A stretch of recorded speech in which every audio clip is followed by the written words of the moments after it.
Welcome to Witchcraft and Wrinkle Cream, the podcast where skin rituals become soul rituals and self-love becomes a sacred rebellion. I'm Ashley Branham, licensed esthetician, skin witch, and your high priestess of the Glow Coven. Together, we're unlearning perfection, embracing sensuality, aging with power, and reclaiming our confidence, the kind that got buried under beauty culture bullshit.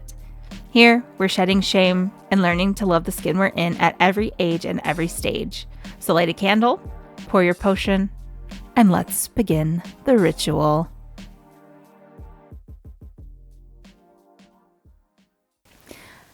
Hello, my Glow Coven, and welcome back to Witchcraft and Wrinkle Cream, where we talk all things skin, spirit, and a little seasonal magic.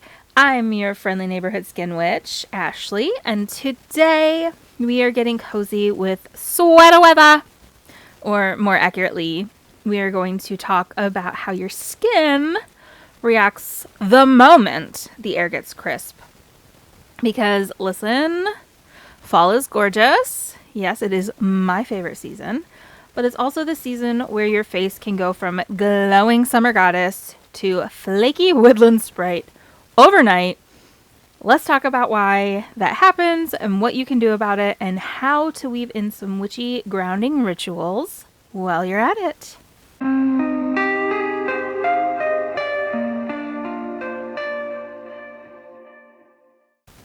All right, so let's talk about the science of the autumn skin shift. So what is actually happening to your skin in the fall? A few different things. Number one, eventually, the humidity will drop. As of right now in Southwest Missouri, it's still hot as balls and humid as Satan's armpits, but it's fine. At some point, cooler air can't hold as much moisture, so the water in your skin will evaporate faster.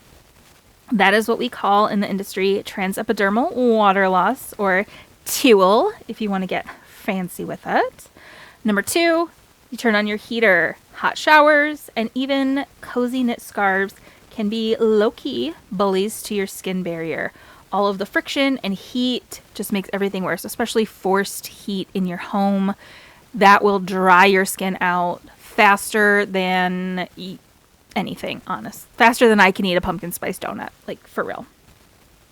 And number three, when your skin gets dehydrated, sometimes it overcompensates by producing more oil. That's why you might see both dry flakes and new breakouts at the exact same time, which, honestly, rude. So, if your face has been extra moody lately, it is not you. It is the season. It is the weather, okay? Promise. It's not you.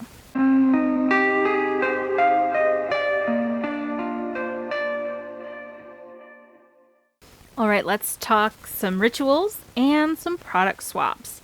This is where we shift our skincare rituals to match the season.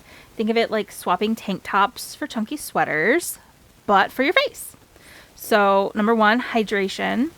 If you've been living in lightweight gel moisturizers all summer, it is time to switch to something creamier and more supportive, especially at nighttime. And don't be afraid to layer a hydrating essence or toner first, then a serum, then your moisturizer, then maybe a drop of oil to set it all in. Next, gentle exfoliation. Notice I said gentle. Fall is not the time to go ham with scrubs and high strength acids. Your skin is already working overtime to stay balanced. So think light acid-free enzyme masks, or a serum with lactic acid once or twice a week, enough to keep things smooth without completely wrecking your barrier. And then barrier support.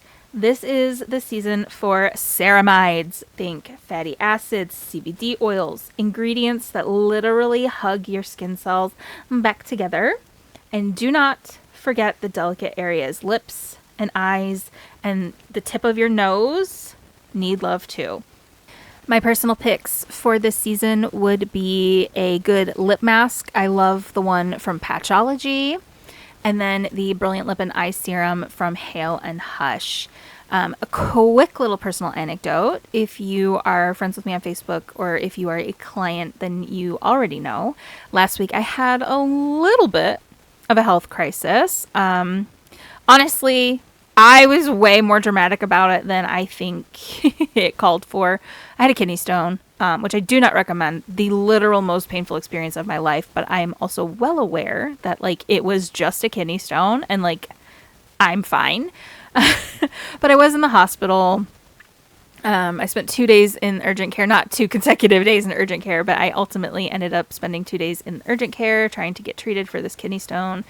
And Wednesday, we were there for the longest time. I ultimately ended up having a procedure done where they blasted it with a laser and put in a stent and all this stuff. Anyway, TMI, long story short, I cried a lot on Wednesday and my eyes were crispy because, you know, they don't have like Puffs Plus lotion at the hospital. They give you sandpaper tissues. If you're lucky enough, I forgot to take the tissue box from the waiting room with me back to my the room that they put us in urgent care before they admitted me. And there were no tissues in the room. So my husband just was like handing me paper towels, which honestly, the paper towels were softer than the tissues were. Anyway, long story, I'm digressing so bad. My skin was crispy. It was crispy. It was bad. When I got home finally that evening, I washed my face with my Velvet Revolve cleanser from Vixen, and then slapped on like probably the most brilliant lip and eye serum I have ever used in one go.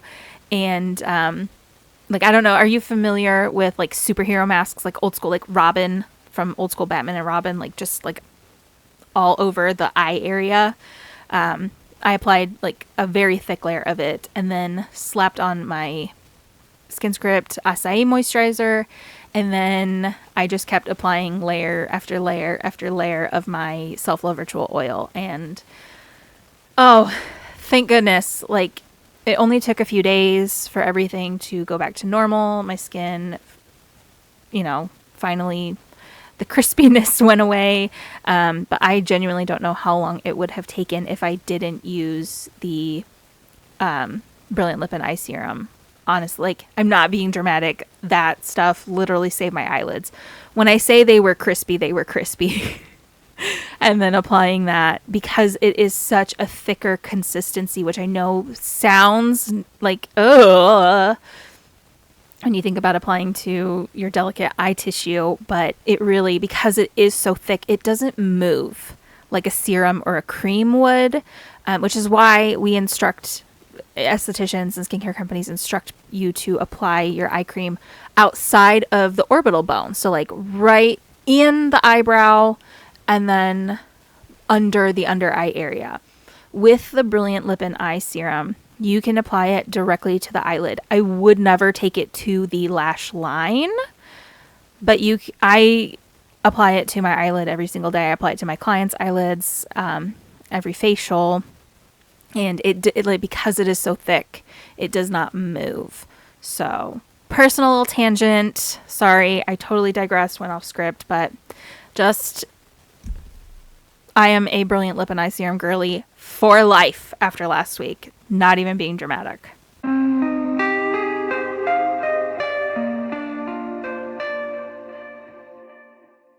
All right, let's get witchy. You know, I love a good reframing routine as a ritual moment. So, you know, I can't just stop at the skin science.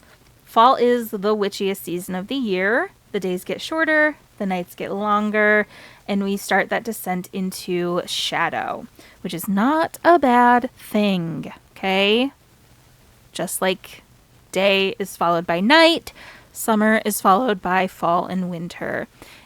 It is a time of rest and recuperation. I digress. In the same way that trees shed their leaves, fall invites us to release what is no longer serving us, both in skincare and in spirit. Maybe that means sloughing off some dead skin cells gently, or maybe it means letting go of the habit of skipping your moisturizer because you don't have time. Here are a few simple rituals that you can weave into your daily or weekly or monthly ritual. Light a candle before you start your skincare routine. It can be, a scented soy wax candle, pumpkin spice, warm amber, like whatever gets you going. Take the extra time, set the mood, light the candle. Breathe slowly through each step, grounding yourself as you hydrate your skin. You can reach for earthy oils like, wait for it, sunflower seed or prickly pear cactus seed, self-love ritual oil. And let the richness remind you that nourishment is sacred and essential. And then you can hold a crystal like a smoky quartz or red jasper in your non-dominant hand. If you want to, while applying your moisturizer with your dominant hand, you can do that. Or before or after you apply your moisturizer, you can just hold onto the stone and allow it to ground you. Let it pull you into the present while you care for yourself and for your skin.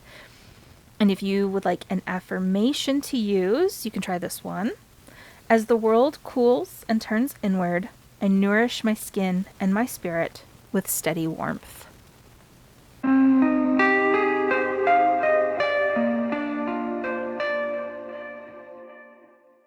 Okay. Third time's the charm. It is time for the tarot pull of this segment. And I'm not going to lie, this is the third time I have recorded this segment. I just keep rambling way too long. So I have already shuffled. I have already had a card jump out at me. And I'm going to explain, I guess. So while I was shuffling, I was thinking of some questions. And for simplification's sake, I'm just going to talk about one of them because this is the one that feels the most important. I'm going to kind of combine actually two of them to a two-parter. So what shadow aspects of myself are ready to be softened with care instead of judged or ignored?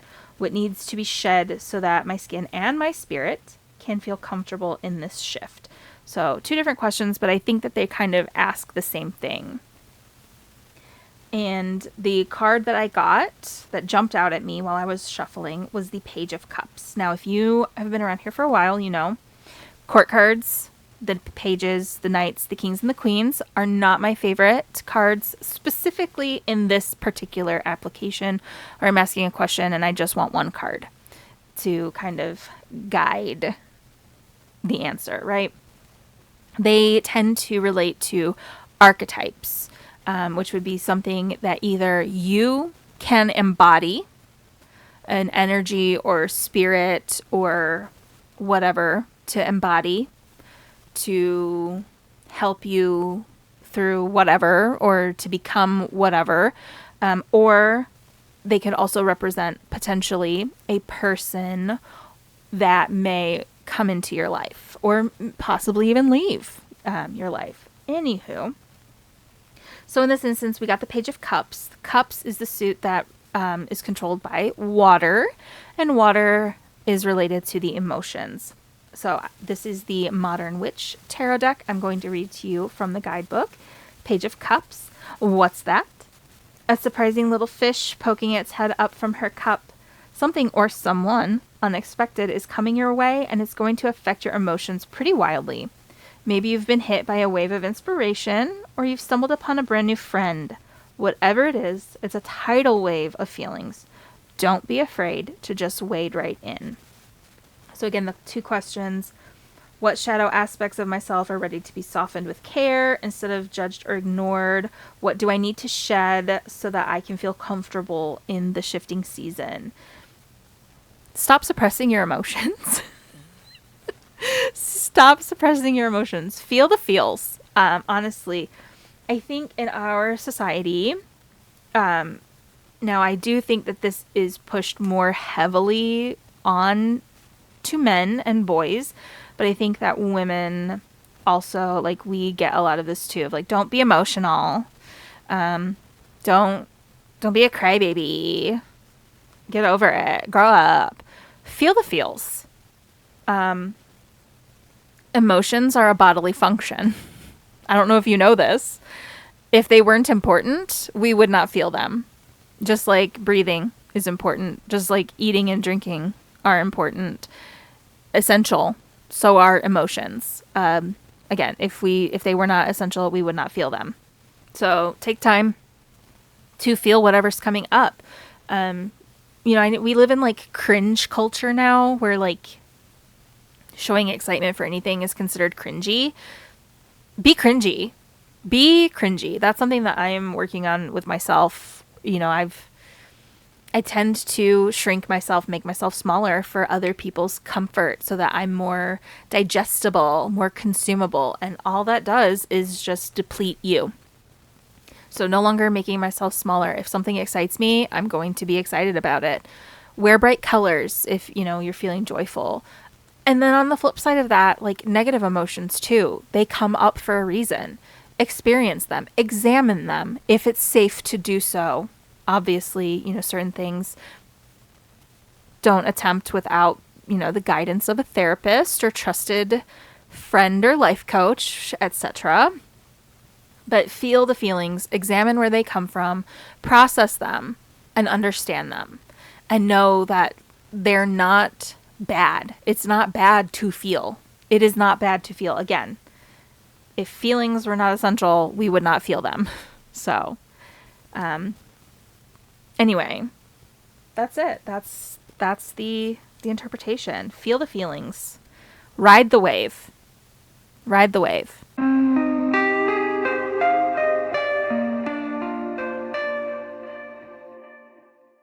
All right, kids home from school, I'm out of time. So, my Glow Coven, remember, your autumn skin shift is not about chasing perfection.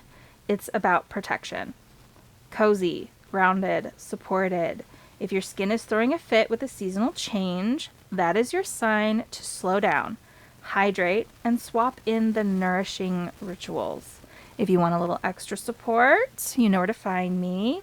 My Ritual Reset facial is excellent for restoring your glow and protecting your barrier and helping your skin transition as smoothly into the season as your wardrobe.